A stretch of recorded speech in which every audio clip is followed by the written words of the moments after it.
مرکز اسلامی جمهوری تاجیکستان.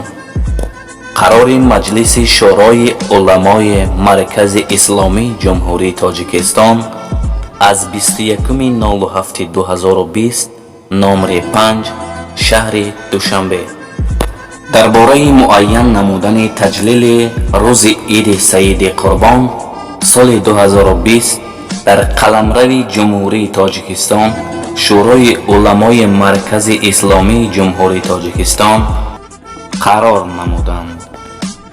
موافق حساب علمی عید سید قربان در تمام قلمرو جمهوری تاجیکستان روز جمعه 31 ایول تجلیل کرده شود.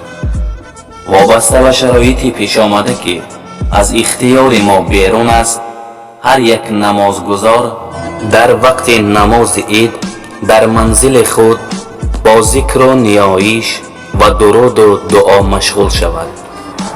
به تمام سخاوتمندان و آن نفرانی که امکانیت قربانی کردن دارند توصیه داده می شود که در روزهای عید به خاطر دستگیری و شاد نمودن افراد نیازمند از قبیل یتیمان و بیپرستاران و معیوبان و پیران سالان کمک خود را دریغ ندارند.